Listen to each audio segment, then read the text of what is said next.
Selamat pagi Pak Heru dan teman-teman. Sekarang kami akan mempresentasikan materi kami yaitu pembesaran prostat. Pendahuluan.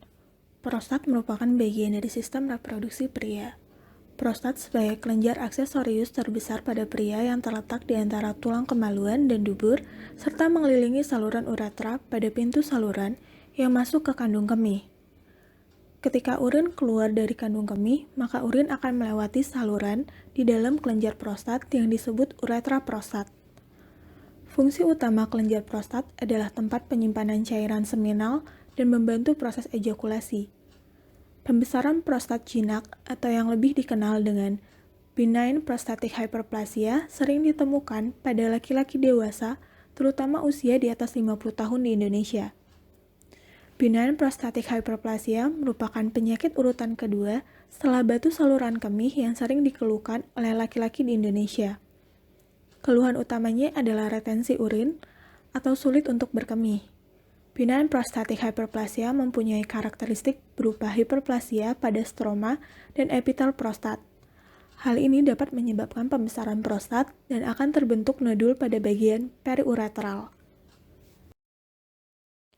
Insidensi benign prostatic hyperplasia di dunia pada usia 40-an adalah sebesar 40%, pada usia 60 hingga 70 tahun, persentasenya meningkat menjadi 50%, dan di atas 70 tahun, persentasenya meningkat hingga 90%. Di Indonesia, kasus ini menjadi urutan kedua setelah penyakit batu saluran kemih, dan secara umum diperkirakan hampir 50% pria Indonesia yang berusia di atas 50 tahun menderita benign prostatic hyperplasia. Faktor risiko terjadinya BPH dibagi menjadi dua, yaitu faktor yang tidak dapat dimodifikasi dan faktor yang dapat dimodifikasi. Adapun faktor yang tidak dapat dimodifikasi yaitu usia, genetika, dan hormon. Sedangkan faktor yang dapat dimodifikasi yaitu obesitas, aktivitas fisik, pola makan, dan kebiasaan merokok.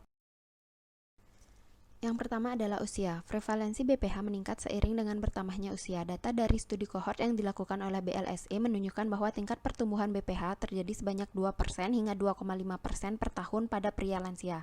Hal tersebut terjadi karena pertambahan usia mempengaruhi penurunan kemampuan dari buli-buli dalam mempertahankan aliran urin pada proses adaptasi oleh adanya obstruksi karena pembesaran prostat, sehingga menimbulkan gejala BPH. Selain itu, sesuai dengan pertambahan usia seseorang, kadar testosteron mulai menurun secara perlahan pada usia 30 tahun dan turun lebih cepat pada usia 60 tahun ke atas. Faktor yang selanjutnya adalah genetika. Menurut penelitian yang dilakukan oleh Amalia pada tahun 2010, resiko BPH pada laki-laki dengan riwayat keluarga yang pernah menderita BPH sebesar 5,28 kali lebih besar dibandingkan dengan yang tidak mempunyai riwayat keluarga yang pernah menderita BPH. Hasil penelitian ini sesuai dengan beberapa penelitian sebelumnya yang menyatakan bahwa seseorang akan memiliki risiko terkena BPH lebih besar bila pada anggota keluarganya ada yang menderita BPH atau kanker prostat. Hal ini terjadi karena pada riwayat keluarga terdapat mutasi dalam gen yang menyebabkan fungsi gen sebagai gen penekan tumor mengalami gangguan sehingga sel akan berproliferasi secara terus-menerus tanpa adanya batas kendali. Faktor yang selanjutnya adalah hormon. Hormon yang berperan dalam BPH adalah testosteron yang merupakan hormon dominan pada pria.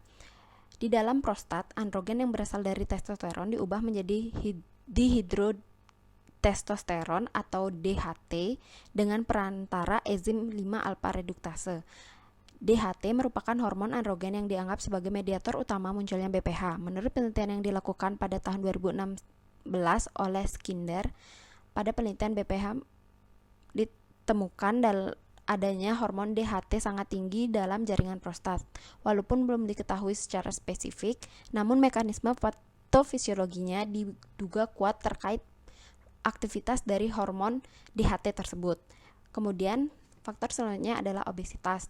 Menurut penelitian yang dilakukan Patel and Pearson pada tahun 2014 yang mengamati bahwa peningkatan adipositas berhubungan positif dengan volume prostat, di mana semakin besar jumlah adipositas maka semakin besar volume prostat. Pasien obesitas dengan BMI lebih besar atau sama dengan 35 kg per meter kuadrat memiliki risiko peningkatan pembesaran prostat 3,5 kali lipat jika dibandingkan dengan pasien non-obesitas. Kemudian faktor selanjutnya adalah aktivitas fisik. Sebuah penelitian meta-analisis yang dilakukan pada tahun 2014 menunjukkan bahwa aktivitas fisik seperti berolahraga dengan intensitas sedang sampai kuat mengurangi risiko terjadinya BPH sebanyak 25%. Selain itu, penelitian lain juga menyebutkan bahwa risiko terkena BPH pada laki-laki dengan aktivitas fisik seperti berolahraga sebanyak kurang dari 3 kali per minggu selama 30 menit adalah 3,039 kali lebih besar dibandingkan dengan laki-laki yang melakukan aktivitas fisik lebih besar atau sama dengan 3 kali per minggu selama 30 menit. Hal ini terjadi karena ketika seseorang rajin berolahraga, maka akan mengurangi kadar lemak dalam darah sehingga kadar kolesterol menurun. Selain itu, para pria yang tetap aktif berolahraga secara teratur berpeluang lebih sedikit mengalami gangguan prostat karena kadar testosteron tetap tinggi dan kadar DHT dapat diturunkan sehingga dapat memperkecil risiko gangguan prostat. Kemudian faktor pola makan. Berdasarkan hasil penelitian pada tahun 2010 menunjukkan bahwa laki-laki dengan frekuensi yang rendah dalam mengkonsumsi makanan berserat memiliki risiko yang lebih besar untuk terkena BPH. Di mana ketika kekurangan mineral seperti seng, tembaga, selenium akan berpengaruh pada fungsi reproduksi pria, terutama seng, karena defisiensi seng berat dapat menyebabkan pengecilan testis yang selanjutnya berakibat pada penurunan kadar testosteron. Selain itu, makanan tinggi lemak dan rendah serat juga membantu penurunan kadar testosteron. Kemudian faktor yang terakhir adalah kebiasaan merokok. Berdasarkan penelitian yang dilakukan pada tahun 2010 oleh Amalia membuktikan bahwa kebiasaan merokok memiliki risiko 3,95 kali lebih besar dibandingkan dengan yang tidak memiliki kebiasaan merokok. Kebiasaan merokok lebih banyak atau sama dengan 12 batang per hari mempunyai risiko lebih besar terkena pembesaran prostat jinak dibandingkan laki-laki yang bukan perokok. Hal ini disebabkan karena kandungan nikotin dan nikotinin yang merupakan produk pemecah nikotin pada rokok meningkatkan aktivitas enzim perusak androgen sehingga menyebabkan penurunan kadar testosteron. Patofisiologi normal dari prostat. Pada umumnya, prostat akan terus-menerus mengalami pertumbuhan. Tetapi pada usia 25-30 tahun, prostat mengalami percepatan pertumbuhan untuk pertama kalinya. Lalu pada usia 40 tahun ke atas akan mengalami percepatan pertumbuhan kedua kalinya. Kelenjar prostat sendiri, seperti yang dapat dilihat di gambar, terdapat banyak sekali reseptor alfa-1 adrenergis yang ditujukan dengan lingkaran merah pada gambar. Kelenjar prostat terdiri atas 3 jenis jaringan epitel, jaringan stroma, dan kapsul. Yang pertama jaringan epitel. Ini menghasilkan sekresi prostat. Sekresi ini kemudian dikirim ke uretra selama ejakulasi dan berkontribusi pada volume ejakulasi total. Pertumbuhan jaringan epitel dirangsang oleh adanya androgen. Yang kedua, jaringan stroma. Terdapat banyak sekali reseptor alfa-1 adrenergis. Prostat normal terdiri dari jumlah jaringan stroma lebih tinggi daripada jaringan epitel dengan rasio 2:1. Pada pasien BPH akan meningkat menjadi 5:1. Yang ketiga adalah kapsul, bagian luar dari prostat. Terdiri atas jaringan ikat fibrosa dan oral polos yang juga tertanam banyak reseptor alfa-1 adrenergis. Testosteron adalah androgen testis utama pria dan androstenedion adalah androgen adrenal utama. Kedua hormon ini bertanggung jawab pada pembesaran penis dan skrotum, peningkatan massa otot, dan pemeliharaan libido pria normal. Estrogen adalah produk metabolit androgen perifer yang diyakini mampu membantu merangsang pertumbuhan stroma kelenjar prostat. Estrogen ini diproduksi ketika testosteron dan androstenedion dikonversi oleh enzim aromatase dalam jaringan adiposa perifer. Seiring bertambahnya usia, rasio kadar testosteron dan estrogen menjadi kacau akibat dari penurunan produksi testosteron oleh testis, sedangkan konversi antara androgen menjadi estrogen meningkat di jaringan stroma prostat. Patogenesis BPH. Ada dua faktor statis dan dinamis. Faktor statis berhubungan dengan pembesaran anatomi kelenjar prostat yang menghasilkan penghambatan fisik di leher kandung kemih sehingga menghambat aliran urin. Pembesaran kelenjar prostat tergantung pada stimulasi androgen dari jaringan epitel dan stimulasi estrogen dari jaringan stroma di prostat.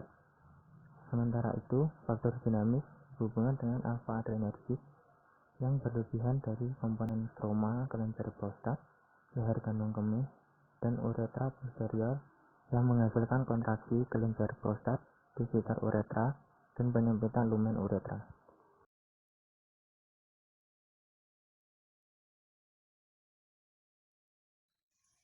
Tanda dan gejala.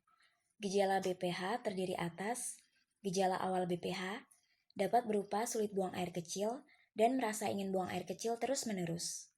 Hal ini disebabkan oleh kelenjar prostat yang tumbuh lebih besar dan menekan uretra sehingga menghalangi aliran urin. Kemudian, selanjutnya yaitu gejala obstruktif. Dapat berupa aliran urin yang lambat, hesitansi atau memulai berkemih yang lama, dan seringkali disertai dengan mengejan, berusaha buang air kecil, pengosongan kandung kemih yang tidak lengkap, intermitensi atau pancaran kemih yang lemah dan terputus, dan rasa tidak puas sehabis berkemih. Kemudian yang terakhir yaitu gejala iritasi. Dapat berupa urgensi atau perasaan ingin berkemih yang sulit ditahan. Lalu frekuensi berkemih meningkat dan nokturia atau terbangun untuk berkemih pada malam hari. Untuk tanda-tandanya ditunjukkan dengan pemeriksaan colok dubur yang menunjukkan adanya pembesaran prostat lebih besar dari 20 gram tanpa adanya nodul atau indurasi.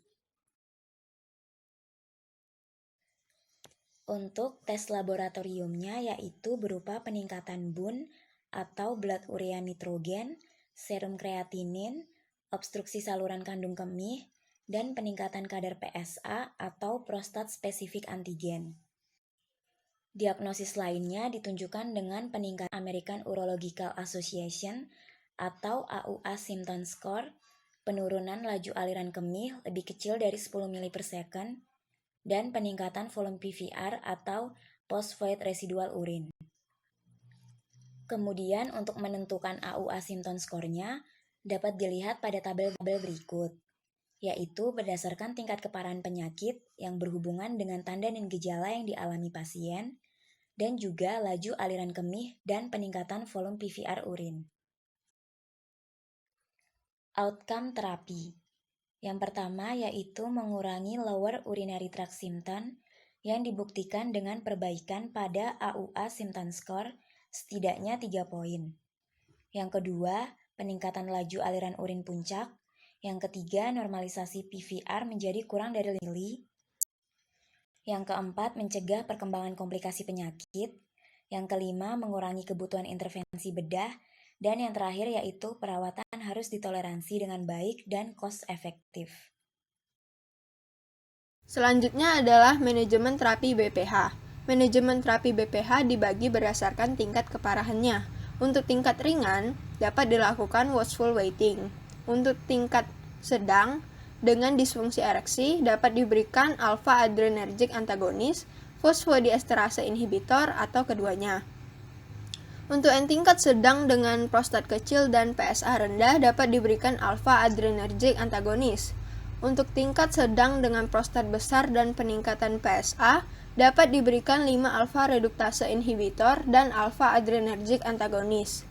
Untuk tingkat sedang dengan gejala utama yang iritatif dapat diberikan alpha adrenergic antagonis dan anticholinergic agen atau alpha adrenergic antagonis dan mirabegron. Untuk tingkat parah dengan komplikasi pada BPH, dapat dilakukan operasi atau prostatektomi. Selanjutnya adalah terapi konservatif, di mana ditujukan untuk pasien BPH dengan skor AUA di bawah 7 atau pada tingkat ringan, di mana keluhan yang dialami pasien tidak mengganggu aktivitas sehari-harinya. Watchful waiting adalah Kondisi di mana pasien tidak mendapatkan terapi apapun, tetapi perkembangan penyakitnya tetap diawasi oleh dokter. Biasanya pada kondisi ini pasien akan diberi penjelasan mengenai hal yang mungkin dapat memperburuk keluhannya. Misalnya, untuk mengurangi konsumsi kopi, coklat, atau alkohol. Kemudian membatasi penggunaan obat-obat influenza yang mengandung fenilpropanolamin. Jangan menahan buang air terlalu lama, dan penanganan konstipasi. Terapi farmakologi. Terapi farmakologi untuk BPH dapat dikategorikan menjadi 3 jenis, yaitu yang pertama, obat yang merelaksasikan otot polos prostat yang dapat mengurangi faktor dinamis. Yang kedua, obat yang mengganggu efek stimulasi testosteron pada pembesaran kelenjar prostat yang dapat mengurangi faktor statis. Yang ketiga, obat yang merelaksasikan otot detrusor pada kandung kemih sehingga dapat meningkatkan kapasitas penyimpanan urin kandung kemih. Fosfodiesterase inhibitor. Peningkatan GMP siklik oleh fosfodiesterase inhibitor dapat merelaksasikan otot di leher prostat dan kandung kemih. Dengan demikian, fosfodiesterase tipe 5 inhibitor akan mengganggu jalur Rho protein kinase, di mana biasanya kontraksi otot polos dimediasi oleh endotelin dan juga stimulus alfa-adrenergic. Contoh dari fosfodiesterase inhibitor adalah tadalafil. Tadalafil 5 mg per hari dapat meningkatkan voiding symptoms, namun tidak meningkatkan laju pengeluaran urin atau menurunkan volume urin PVR. Terapi kombinasi dengan alfa-adrenergic antagonis akan memberikan peningkatan yang signifikan pada LUTS, meningkatkan laju pengeluaran urin, dan menurunkan volume PVR. PDE5 biasanya menghambat ereksi penis dengan menurunkan CGMP. Degradasi ini terjadi pada situs katalitik dengan adanya seng yang terikat. Inhibitor PDE5 menurunkan aktivitas PDE5 dengan bersaing dengan CGMP dan akibatnya meningkatkan level CGMP. Karena gairah seksual merangsang selur ini khusus di penis, inhibitor PDE5 memiliki efek yang relatif kecil pada otot polos di jaringan lain. Oke, selanjutnya adalah antagonis alfa-1 adrenergic.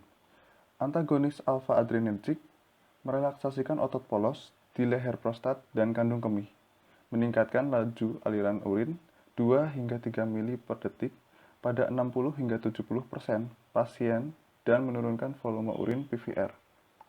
Antagonis alfa-1 adrenergic tidak menurunkan volume prostat atau kadar PSA. Contoh obat diantaranya adalah prazosin, terazosin, doxazosin, dan alfazosin yang merupakan antagonis alfa-1 adrenergic generasi kedua. Kemudian ada tamsulosin dan silodosin yang merupakan antagonis alfa-1 adrenergic generasi ketiga. Obat selanjutnya yaitu 5-alfa reduktase inhibitor. Obat ini mengganggu efek stimulasi testosteron pada pembesaran kelenjar prostat atau mengurangi faktor statis. Contoh obatnya yaitu finasterid dan dutasterid. Finasterid adalah inhibitor kompetitif 5-alfa reduktase tipe 2, menekan DHT intraprostatik sebesar 80 hingga 90% dan menurunkan kadar DHT serum sebesar 70%. Sedangkan dutasterid adalah inhibitor non-selektif tipe 1 dan 2 5-alfa reduktase. Ini lebih cepat dan sepenuhnya menekan produksi DHT intraprostatik dan menurunkan kadar DHT serum sebesar 90%. Di dalam prostat, T yang tidak terikat berdifusi menjadi sel prostat dan diubah menjadi dihidrotestosteron atau DHT di bawah efek katalik enzim 5-alfa reduktase NADPH. Di dalam nukleus, DHT yang berikatan dengan sitosol androgen reseptor protein menstimulasi sintesis RNA setelah berinteraksi dengan situs pengikatan DNA. 5-alfa reduktase adalah enzim yang terikat membran NADPH yang bertanggung jawab untuk konversi T menjadi DHT. sehingga menentukan ketersediaan selulernya ke sel epitel prostat dan akibatnya memodulasi pertumbuhan prostat. 5-alfa reduktase inhibitor tipe 1 dan 2 memiliki peran relatif untuk mensintesis inhibitor yang lebih spesifik dan selektif. Agen inhibitor ini menekan konsentrasi DHT dengan memblokir enzim yang mengakibatkan penyusutan ukuran prostat dan meningkatkan laju aliran urin. Inhibitor 5-alfa reduktase dapat memperlambat perkembangan penyakit dan mengurangi resiko komplikasi penyakit. 5-alfa reduktase inhibitor juga mengurangi atau menghentikan pendarahan terkait prostat dengan menghambat faktor pertumbuhan endotel vaskular prostat. Dengan demikian, prevalensi hematouria pada pasien dengan BHP dapat dikurangi dengan pengobatan 5-alfa reduktase inhibitor. Penggunaan 5-alfa reduktase inhibitor lebih spesifik untuk aksi androgen DHT tanpa mempengaruhi atau menurunkan kadar testosteron sehingga mampu mengurangi efek samping jangka panjang. Selanjutnya, terapi menggunakan agen antikolinergik. Penggunaan antagonis alfa-1 adrenergik, inhibitor 5-alfa reduktase, atau operasi dapat meningkatkan laju aliran urin dan pengosongan kandung kemih. Namun, pasien mungkin masih mengeluh mengenai gejala yang iritatif ketika berkemih, seperti frekuensi buang air kecil, urgensi, dan nokturia, sehingga agen antikolinergik perlu ditambahkan untuk meringankan gejala tersebut. Agen antikolinergik bekerja dengan memblokir reseptor muskarinik pada otot detrusor, sehingga dapat mengurangi kontraksi detrusor tanpa hambatan. Dengan memblok reseptor muskarinik, ACH tidak dapat berikatan dengan reseptor, di mana seharusnya ACH akan berikatan dengan reseptor yang dapat dilihat pada gambar mekanisme pada slide, di mana asetilkolin yang disintesis di dalam neuron kolinergik dari asetil-CoA dan kolin oleh enzim asetiltransferase yang selanjutnya disimpan di dalam neuron dalam vesikula sinaptik dan dilepaskan ke celah sinaptik setelah aktivasi neuron akan dilepaskan dan berikatan dengan reseptor. Namun, dengan adanya obat antikolinergik, asetilkolin tidak dapat berikatan dengan reseptor. Berikut merupakan beberapa contoh agen antikolinergik. Berikutnya, beta-3 adrenergic agonis. Stimulus reseptor beta-3 adrenergik dapat meningkatkan produksi siklik adenosin monofosfat sehingga dapat merelaksasikan otot detrusor. Contohnya adalah mirabegron. Mirabegron merupakan obat yang dapat merelaksasikan otot detrusor selama fase penyimpanan saat siklus berkemih. Selain itu, mirabegron mengurangi iritasi saat berkemih, meningkatkan kapasitas kandung kemih, dan meningkatkan interval berkemih.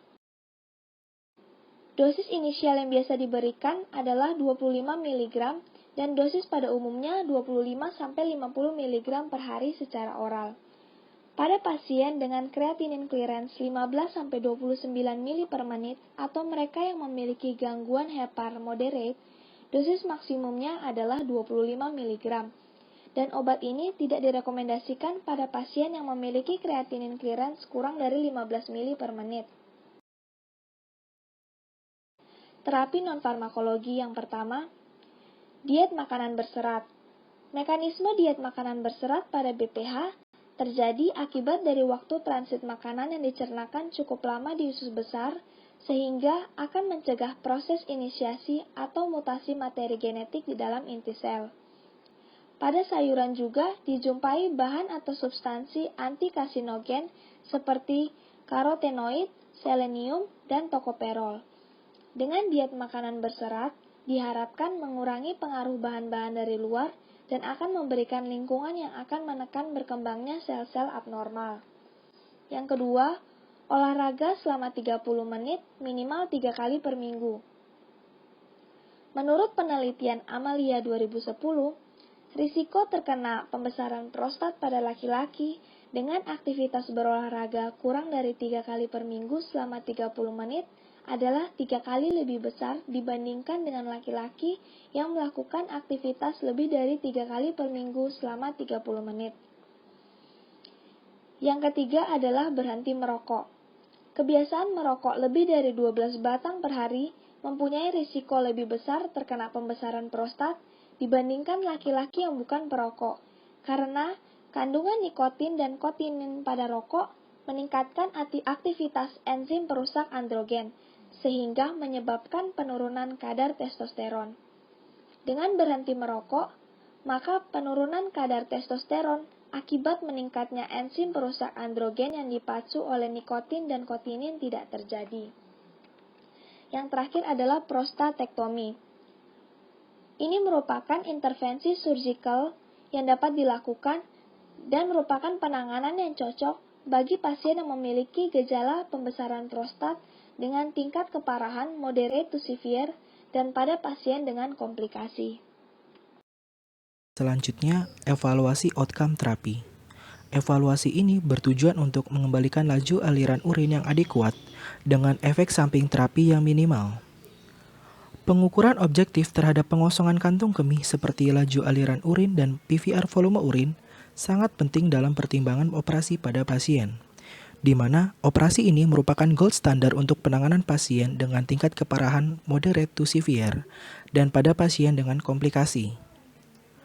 Monitor uji lab seperti kadar urea, nitrogen, kreatinin, dan PSA dalam darah, serta analisis urin dilakukan secara reguler.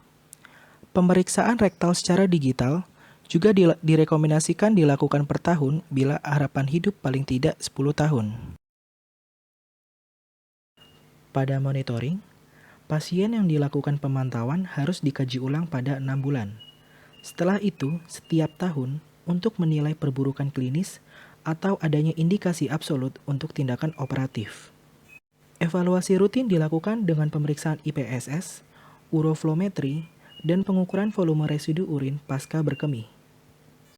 Pasien yang mendapatkan alpha blocker, antagonis reseptor muskarinik, PDE5 inhibitor, atau obat kombinasi, harus dinilai ulang setiap 4-6 minggu setelah inisiasi obat. Apabila pasien mengalami perbaikan klinis tanpa efek samping yang mengganggu, pengobatan bisa dilanjutkan dan dinilai ulang pada 6 bulan dan selanjutnya setiap tahun untuk menilai perburukan klinis atau adanya indikasi absolut untuk tindakan operatif. Pasien yang mendapat terapi 5-alfa reduktase inhibitor harus dinilai ulang setelah 12 minggu dan 6 bulan untuk menilai respon obat dan efek samping obat. Pasien yang mendapat terapi desmopresin, konsentrasi natrium serum harus dinilai pada hari ketiga, 7, dan 1 bulan. Hal ini karena desmopresin dapat menyebabkan hiponatremia. Apabila serum natrium tetap normal, serum natrium dinilai setiap 3 bulan. Pemantauan ini harus diulang setiap ada penambahan dosis. Setelah tindakan operatif, pasien harus dinilai ulang 4 hingga 6 minggu setelah kateter dilepas untuk menilai respon tindak dan efek samping. Sehingga dapat disimpulkan bahwa pemberian alfa-adrenergik antagonis dan fosfodiesterase inhibitor dapat merelaksasikan otot polos pada prostat. Pemberian 5-alfa reduktase inhibitor dapat mengganggu efek stimulasi oleh testosteron sehingga menghambat progresivitas penyakit dan mencegah risiko komplikasi. Serta penambahan agen antikolinergik pada alfa-adrenergik antagonis dapat meredakan gejala iritatif voiding, begitu pula dengan beta-3 adrenergik antagonis yang merelaksasikan otot destrusor sehingga mengurangi gejala iritatif voiding. Sekian presentasi dari kami. Terima kasih.